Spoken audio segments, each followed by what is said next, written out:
సంక్షేమం, అభివృద్ధి, సుపరిపాలన, ఈ మూడు విషయాలు సమర్థవంతంగా చేస్తామని చెప్పాం.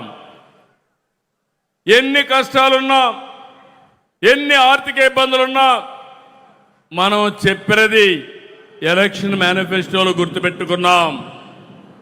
ఎన్టీఆర్ భరోసా దేశంలోనే అతిపెద్ద సంక్షేమ కార్యక్రమం.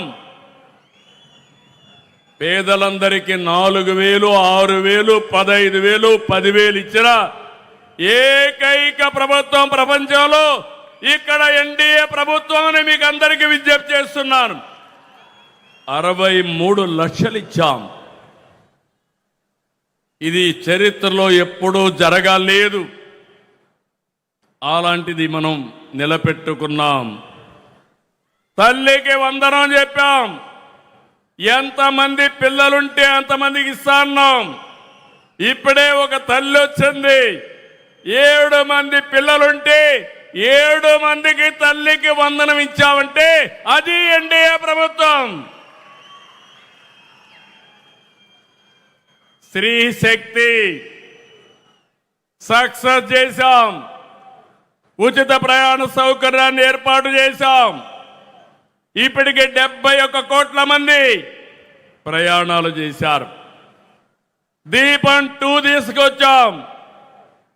ఇరాన్లో యుద్ధ కారణంగా గ్యాస్ పెరిగినా పర్వాలేదు, ఎంతైనా భరిస్తామని నిర్ణయం చేసిన ప్రభుత్వం ఎన్డీఏ ప్రభుత్వం. మత్స్యకార సేవలో, ఆటో డ్రైవర్ సేవలో, నేతన్నలకు ఉచిత విద్యుత్తు చెప్పినట్టు చేశాం. ఇప్పుడే ఒక రైతు చెప్పాడు, కేంద్రం రాష్ట్రం 20,000 ఇస్తాన్నాం. ఈరోజు అన్నదాత సుఖీభావ కింద 20,000 ఇచ్చాం. కేంద్ర ప్రధానమంత్రి గారి కింద 6,000, మనం 14,000 ఇచ్చాం. ధాన్యం అమ్ముకునేదానికి నాడు రైతులు నానా కష్టాలు పడ్డారు. మనం వచ్చిన తర్వాత 24 గంటల్లో డబ్బులు చెల్లించామంటే అది మన చిత్తశుద్ధి.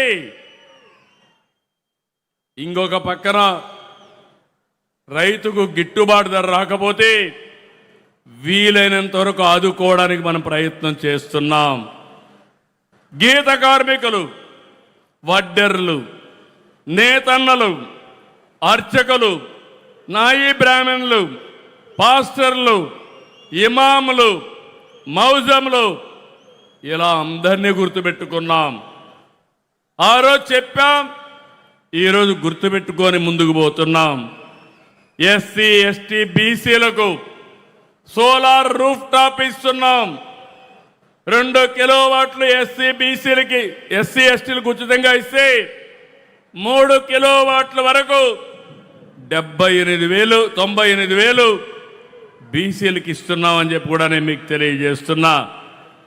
ఇంకో పక్క P4 తీసుకొచ్చాం.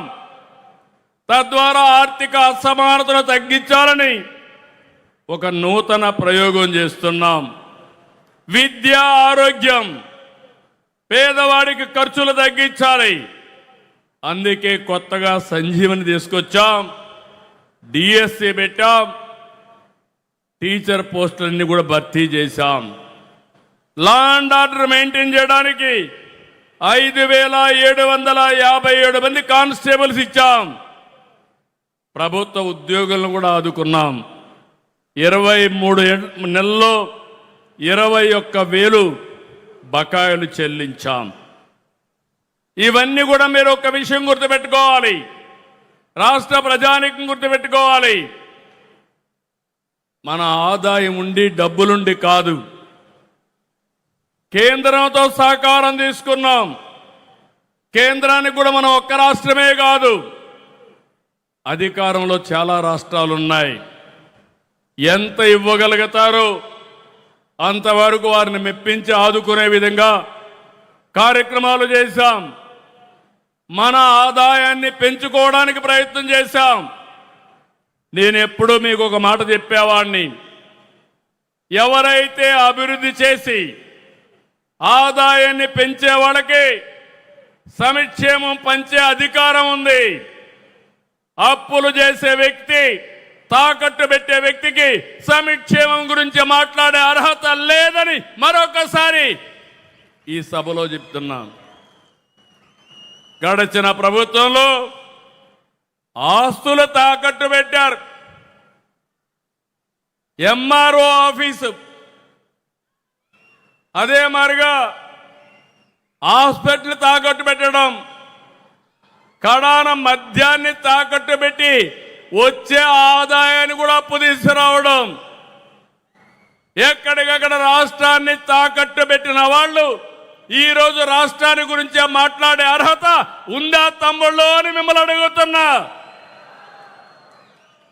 ఇక్కడతో ఆగలేదు. పోయిన సంవత్సరం అప్పుడు ప్రభుత్వం 3 రాజధానుల పేరుతో 3 ముక్కలాటాడి ప్రజల్లో చిచ్చు పెట్టే ప్రయత్నం చేశారు. ఈరోజు గర్వంగా చెప్తున్నా, 3 రాజధానులు కాదు, 3 ప్రాంతాలని విశాఖపట్నం, అమరావతి, తిరుపతి కేంద్రంగా అన్ని జిల్లాలు అభివృద్ధి చేసే బాధ్యత ఈ ఎన్డీఏ ప్రభుత్వానిది. అన్ని నియోజకవర్గాలు చేస్తాం. 175 ఎంఎస్ఎంఈ పార్కులు పెట్టాం. ఇంకొక పక్క పెట్టుబడులకు ప్రాధాన్యత ఇచ్చాం. ఒకప్పుడు పెట్టుబడిదారులు పారిపోయారు, రాష్ట్రానికి రామని శపథం చేశారు. మళ్ళా నమ్మకాన్ని కల్పించాం.